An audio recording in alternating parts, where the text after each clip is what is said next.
teenager that is 17, almost 18. It's like a really tricky place because they're not quite an adult, but they're almost an adult. So you want to give them, freedom to be themselves but you want it to be a safe amount of freedom. You don't want to, you're still wanting to hold on. You're not wanting to let go. And you never want to let go, but, you just hope and pray that they have the tools that they need, that you've given them enough tools in their toolkit to be able to use them when certain things happen.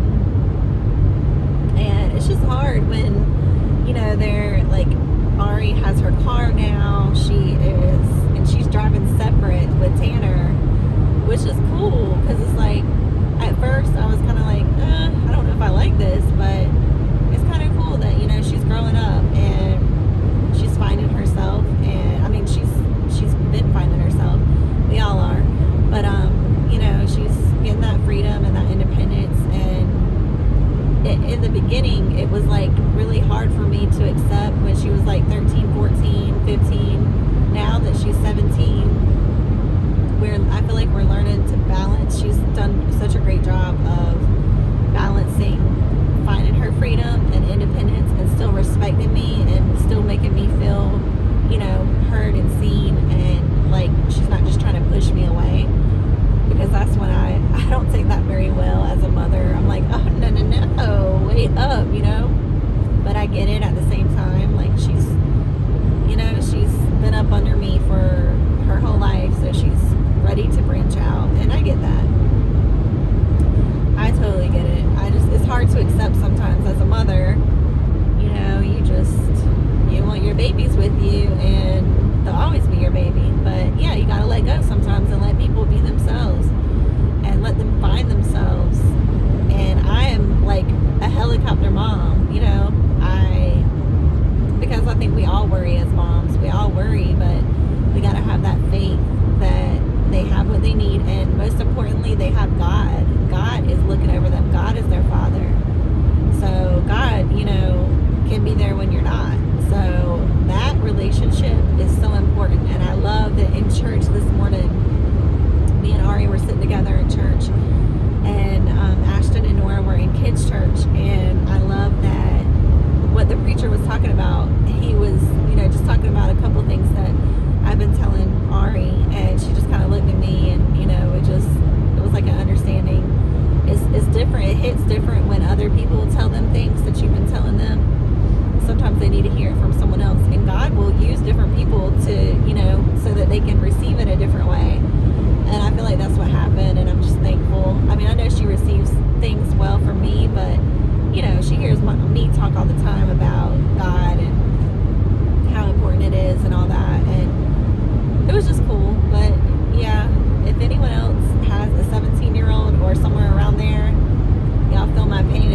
Sometimes it feels lonely, because especially being a single mom, you're like, is this normal? Am I doing the right thing? What else do I need to be doing? Am I doing this right? Did I do enough? And yeah, you probably did. Excuse me, now that I think about it, if you're wondering that, you probably have. That's what I would tell someone. So I need to tell that to myself if I'm wondering, because I would tell someone that, like, if you're wondering, you probably have. You're good. Because if not, you wouldn't be thinking about that. But it's just hard letting your child go and blossom and just, turn into a butterfly and fly away. But you just, have to hope that they'll come back. And they will. But yeah, I just hope that they're safe when they're exploring, and that they're making smart, wise decisions, safe decisions. So, anyways, life is beautiful.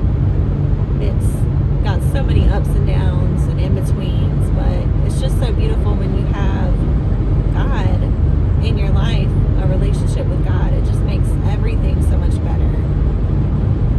And reading the Bible is just so important because it makes you see things through a different lens. It makes you see life in general through a different lens altogether. It helps you see it from God's point of view. And it makes complete sense. Like things that you wonder your whole life growing up, you know, things that never made sense finally make sense. And it's just, it all comes together so beautifully. It's just perfect. It's like a perfectly knit,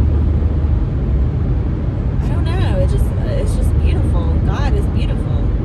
It's the most perfect love story. I mean, and it's true. It's so good that it is true. He is, you know, the truth. He's the truth. And when you read the Bible and you have your heart open, God can just download so much into you, into your spirit, and it's just beautiful.